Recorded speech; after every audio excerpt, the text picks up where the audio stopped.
Hi guys, today I'm here with Molo-hade. Yeah. She's a chicken farmer and I appointed her as my mentor.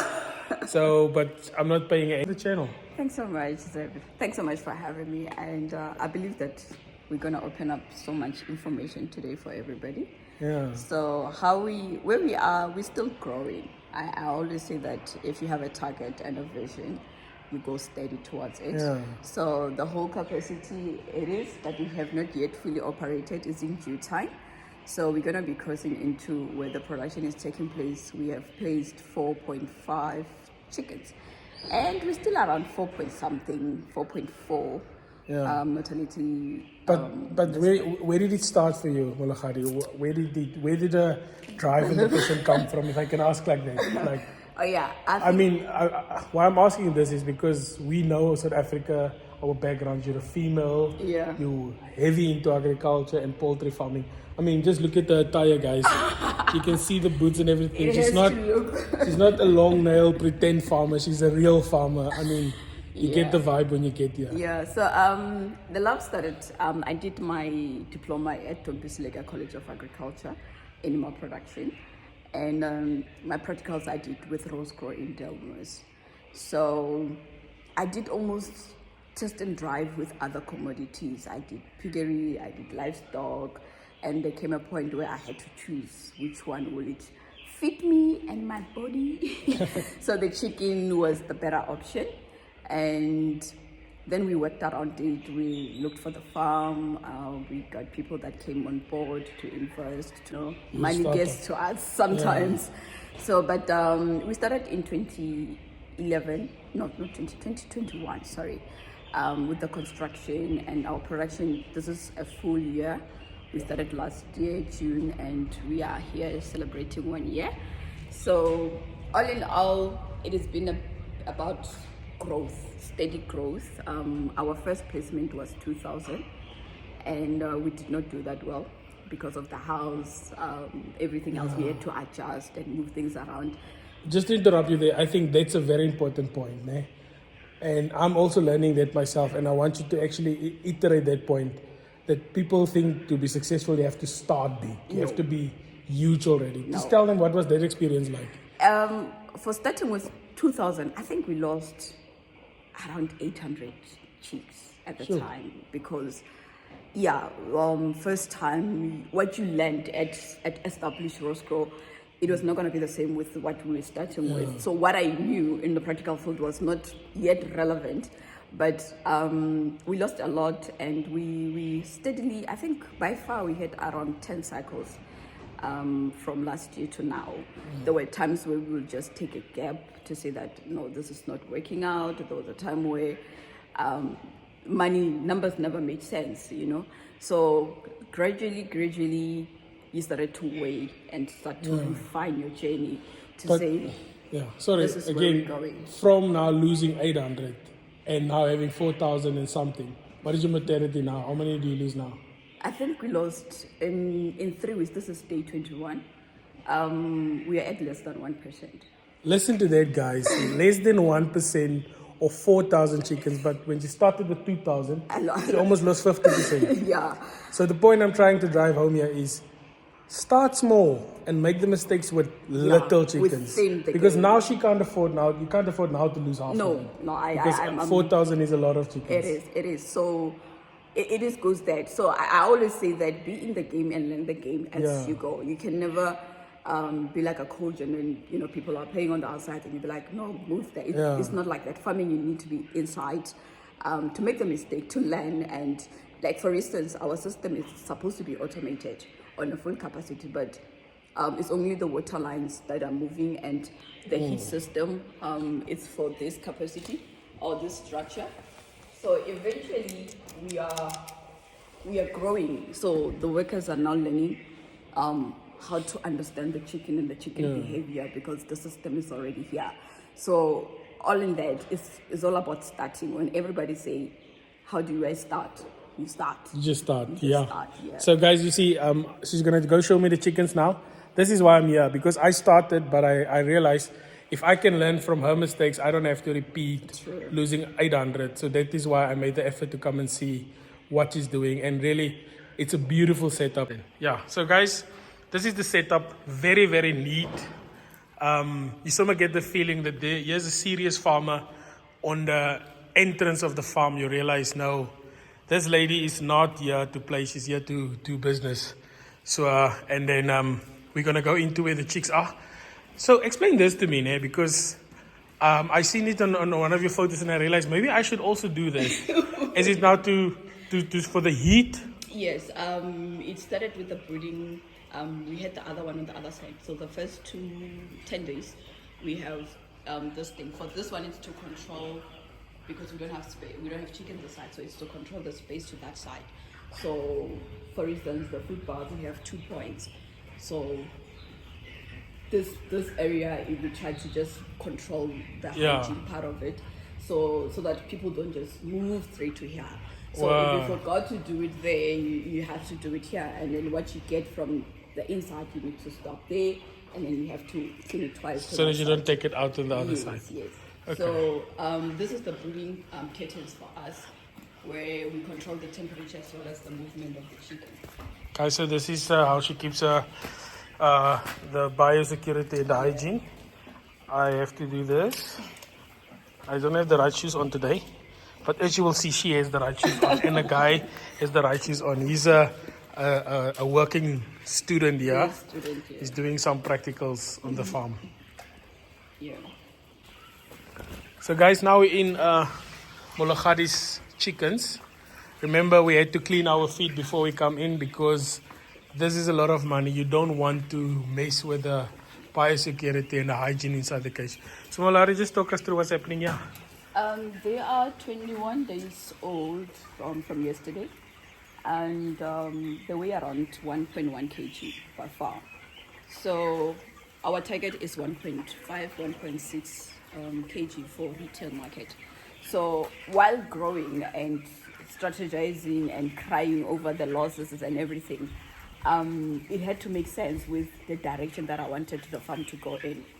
It's a huge capacity, and around areas like we're surrounded by locations, you know, where there's high community population, and we are also surrounded like other areas are like Mokopane is 47 km away and all of that. So you know that in such areas they prefer live birds. Yeah. And you have the stock price that you need to negotiate with the resellers, and you have to accommodate such a market, and the market where you know that it will give you quicker returns, especially with payments and everything. So our target is 1.5 for retail markets. Then when we do the weighing, you'll find that there's a first generation, the first group, that they're already almost towards that weight. But majority, they are around 1.0 kg. Okay. So in that instance, it gives me a drive to open a market for resellers, but as early as possible. So the sooner I start to open market for people to continue growing them, the less expensive it is for me. And the almost 70% of the flock is going to be slaughtered and packaged to retail shops. Okay, so when you say the resellers, so you sell them at what, 1 point? They will come at 4 weeks. And then they buy it from you? They buy from me next week. Then we are opening, because I'll be having. And then they go feed them further? Yes. Then they'll be above the weight that we kind of looking for. So I will not have to spend money to transport them to the abattoir while they're like 100, while I could take 3,000 of the same weight to the retail at the same time. So we're working around that. So we're opening our market on the 4th week when they're like around 1.5 and above, but there'll be few of those. Then the majority of them, they're for resale, for the retail market. Okay, no. So it's a better strategic that I always say to farmers: keep weighing your product so that you don't end up overspending, while you could just have sold it earlier for somebody to continue. Yeah, because now you overfed it. Yes, and you won't know which one is that. So it's better that you just take the big ones, put them on the scale, and then open the market, and you tell them they still need 2 more weeks because they are going for live markets.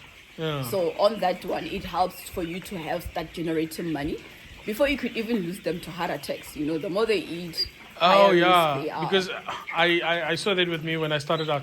So the bigger they get and the warmer it gets, the easier they get out of it. Yeah. So you want to sell them before that happens. Yes. So that also explains to me why when they are so big and I'm like, they look so nice, and the They next look day you so find them nice. with their feet in the air. So you should have not waited for the rest, because the more you wait for the rest, they are at high risk. Guys, you see how important it is for me to be here, because this is basics that maybe it is somewhere in a book, but just by coming to peer farmers and seeing what she's doing, it already helps me now, and I've learned a lot. And then explain to me the feeding. He spoke to me a bit about it, which I was totally doing wrong. Because I asked him, why is the feeders empty? And he said, you guys, I understand it's actually necessary. Yeah, it is. It's the You biggest see, first when lesson they I'm taking home. these, you also check the behavior. When they're just getting up, going to drink, running around, it's not hunger. If he goes in and they don't bother him, they're still okay. But if he was beef, they were hungry. The minute you are here, they will be here with using stove at the back. We still rely on Eskom to power the backup generator during the time. But that's for lights. It's for the motor in the stove and the Wow. fan. Okay. So during load shedding period, it's just powering the stove if it is at night, So during the day, we're trying to avoid Eskom at all costs. So it's the coal, it uses the coal, and it has a good settings where you can control how much and how long, and how fast, and all of those things. So then the heat comes in from there, From there, all the way with is- this yeah, tube. this is the main supply, and it will blow up to So the end. in these pipes, I see there's holes. Yes. So then it spreads the heat with the holes. Yes. Okay. So it goes towards the end with the holes and everything. So the good thing about it is that the air itself, for me compared to the lights and the infrared lights, the air moves, and it accumulates space quicker. So during cold days, we just set it to a bit high for it to burn and blow faster, and then at some point we lower it down. They say in winter it's 15, and then in summer you bring it down to 13 because of the heat Yes. per square meter and stuff. So It's I think it's the technical part of it, but I always tell them that the more they grow, remember they can generate their own body heat now. yes, So it's no longer the first time like he also explained it to me. So now I realize that is why sometimes I can see why are they. It's winter but they're so hot, or they're not bothered by the heat. Yeah. I didn't know. Now I should lower the heat. Actually. Yeah. So, But the more they grow, you must lower the heat and just make it cool, acceptable temperature for them to be able to be thirsty and be able to eat. okay. Yeah, yes, this is a nice setup. Yeah. Because fat is a storage of nutrients, of energy. Yes. So let them rather use it out. eventually, Yeah. when we have the abattoir, right? Yeah, I wanna Yes. just go see it quickly. So when you get to the abattoir, that fat is going to be removed. So what is that? It's a loss to you. yeah, it's a Because loss. You just stored all the money into the chicken for me to discard when I get to the abattoir. But do you give starter, grower, and finisher? Not finisher. I also don't give finisher. Okay, We now. use starter crumbs, grower crumbs, and grower pellets.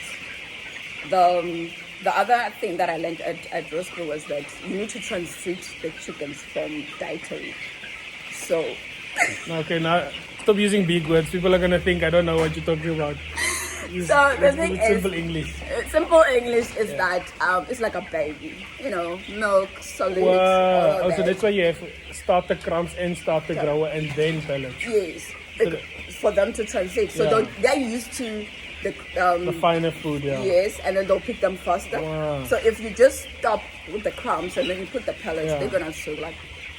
So Molo-hade, Yeah, now that you have taken me through the whole process and everything, we're gonna talk about it. I know the question that a lot of farmers out there want to know, that you don't find a lot. People just say, oh, I make a lot of money. And other people say, oh, I don't make money. Oh yeah. Is it financially the numbers worth it for you? At this moment, I think I'm proud with the team for perfecting the production aspect of it, right? Right now, I can put 10,000. I'm sure they'll nail it. There's no mortality. They know what to look for. Yeah. The numbers should make sense for retail, because remember we're catching it Yeah. 28 to 30 days.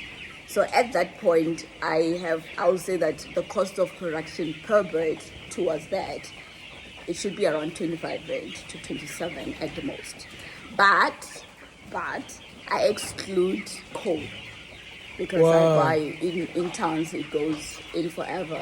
Yeah. So I exclude coal, but Eskom decided to add So you diesel. say to feed a bird, to look after it for 4 weeks. Yes, for 4 weeks. It costs you 25 rand. Yes, it Okay. should It cost should cost me, you okay. 25 rand. Should I get lower than that? Is a good thing. If there's been a change in food prices and all of Yeah. that. So what am I accounting into that money is feeds, mostly 70% of it. So already 18 rand is feeds, and water is okay. It's not that chargeable, Okay. and electricity is gonna be diesel for backup generator. I exclude coal for just long-term investment of the coal, so I don't include it into it. Wow. Yeah, because it's difficult to calculate the exact, because you do it, Sometimes you buy it's it in all- bulk. Yes, it's big. It comes in tons. So it's only just for feeds, and managing the feeds is also something that I push throughout the production. Yeah. So the numbers should really, really make sense. At least 25. 25. At most, actually 25. Okay, and So- then you raise them at 25 and you sell them at a, I don't want to say live weight, at a slaughtered weight. at the live weight. Remember when they move here, the Yeah. abattoir buys it from live.